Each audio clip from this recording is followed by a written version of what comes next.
Hello everyone. Today we are going to start your next chapter. It's chapter 18, Middlesome Matty. Matty is a short form of Matilda. Here a small girl named Matilda is a middlesome girl. That means वो सभी चीजों के साथ बेमतलब की छेड़खानी करती रहती है. It's a kind of poem. One ugly trick has often spoiled the sweetest and the best, Matilda, though a pleasant child. One grievous fault possessed, which like a cloud before the skies, hid all her better qualities. First paragraph में poet explain कर रहे हैं कि एक छोटी सी trick, अगली trick, मतलब उसकी पूरी अच्छी क्वालिटीज को खत्म कर देती हैं. मतिल्दा एक छोटी बच्ची है जिसे आदत है वो बेमतलब किसी न किसी चीज से छेड़खानी करती रहती है. Sometimes she would lift the teapot lid to peep at what was in it, or tilt the kettle if you did, but turn your back a minute. In vain you told her not to touch. Her trick of meddling grew so much. Second stanza में poet express कर रहे हैं कि मतिल्दा कभी teapot की lid उठाती है और उसके अंदर क्या है उसे देखने की कोशिश करती है, कभी केटल को टेढ़ा करती है, और अगर उसे मना किया जाए तो वो कुछ देर के लिए, कुछ मिनटों के लिए वहां से चली जाती है.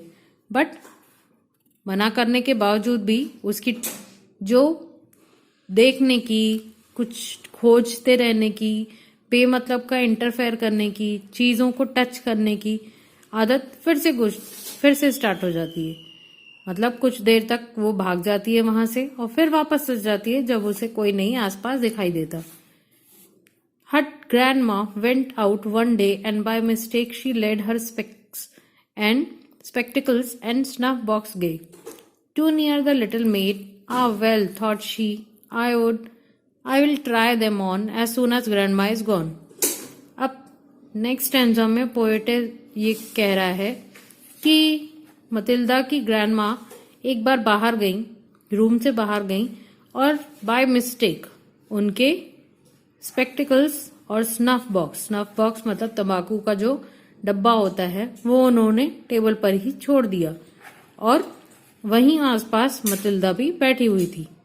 अब मतिल्दा को दिमाग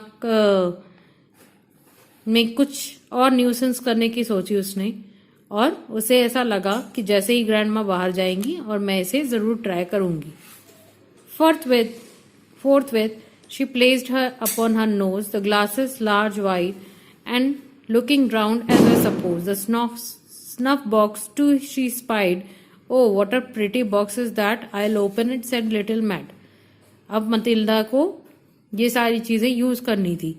जैसे ही ग्रैंड मामा बाहर गई तो उसने स्पेक्टिकल्स पहने उनके बड़े और लार्ज और स्नैप बॉक्स को ध्यान से देखा. उसे वो बॉक्स बड़ा ही प्रिटी लगा और उसे ये लगा कि अब वो बॉक्स खोलकर देखेगी कि उसके अंदर क्या है. I know that grandma would say don't meddle with dear, but then she is far enough away and no one else is near. Besides, what can there be amiss in opening such a box as this? उसे खोलने से पहले उसे ऐसा लगा कि grandma उसे यही कहेंगी कि बिल्कुल किसी चीज को भी टच मत करो और मत मैस फैलाओ. पर सिर्फ बॉक्स खोलने से क्या हो जाएगा, इतना सुंदर बॉक्स है, खोलकर देखते हैं अंदर क्या है. So thumb and finger went to work to move the stubborn lid, and presently a mighty jerk the mighty mischief did. For all at once, ah, woeful case, the snuff came puffing in her face. डब्बा कुछ ज्यादा tight lid से बंद था. जैसे ही उसने jerk लगाया अपनी फिंगर से और थंब से तो उसका लिड बाहर आ गया और उसके अंदर का जो धुआं था, उसके अंदर जो टोबैको था, उसकी स्मेल जो थी उसकी पूरे फेस पर आ गई और उसके जो धुआं था वो पूरा फेस पर आ गया. उसके आंखों में, नाक में, मुंह में पूरा उसकी भर गया और कुछ वो नहीं कर पा रही थी, बस उसे छींके आ रही थी. A dismal sight presented, poor eyes, nose, and mouth beside a dismal sight presented. In vain as bitterly she cried, her folly she repented.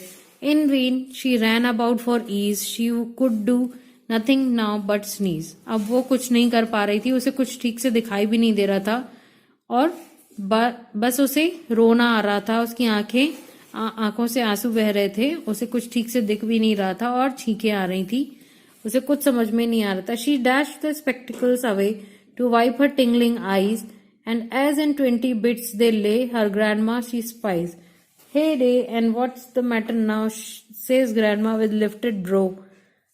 अब उसी समय उसके स्पेक्टिकल्स उसने फेंक दिए और उसकी आंखें जो जल रही थी वो उसे पोंछने की कोशिश कर रही थी. उसी समय उसकी ग्रैंड मामा आ गई और उन्होंने देख लिया कि क्या मैटर है. उन्होंने समझ लिया कि कुछ न कुछ गलत हुआ है. Matilda smarting with the pain, tingling still and sore, made many a promise to refrain from meddling evermore.